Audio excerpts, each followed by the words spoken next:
Hello বন্ধুরা, সকলে কেমন আছো? আশা করি ভালোই আছো। আজ চলে এসেছি আরেকটি অসাধারণ রেসিপি নিয়ে, কলা পাতায় চিংড়ি মাছের পিঠে। দেখো এখানে আমি 200 গ্রাম মতো চিংড়ি মাছ নিয়ে নিয়েছি, প্রায় মানে দেশি চিংড়ি এটা।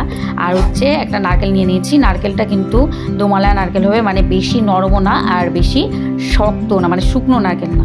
তো দেখো এখানে চিংড়ি মাছ নিয়ে নিয়েছি, নারকেল কোড়া নিয়ে নিয়েছি, আর 5-6 কোয়া রসুন আর কাঁচা পাকা দিয়ে কাঁচা লঙ্কা আর কি দিয়ে দেবো। কাঁচা পাকা দিয়ে 4-5 দিয়ে মিক্সিতে পেস্ট করে নেবো। যাদের মিক্সচার নেই তারা তোমরা শিলনোড়াতেও বেটে নিতে পারো, কোনো সমস্যা নেই। তো এইবার আমরা এর মধ্যে দিয়ে দেবো স্বাদ মতো নুন, হলুদ আর হচ্ছে বেশ খানিকটা কাঁচা তেল, যেহেতু তেলটা একটু বেশি লাগে।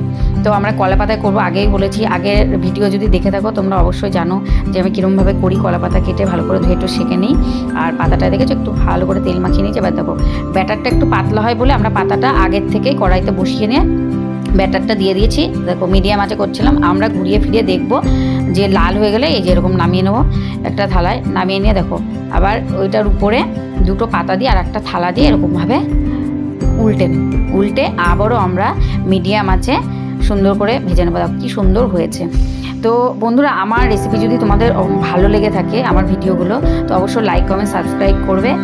আর এই রেসিপিটা অসাধারণ, অবশ্যই একবার বানিয়ে খেও। পাতায় যদি একটু গন্ধরাজ লেবু বা যে কোনো লেবু দিয়ে এইটা দিয়ে খাও, অসাধারণ লাগবে।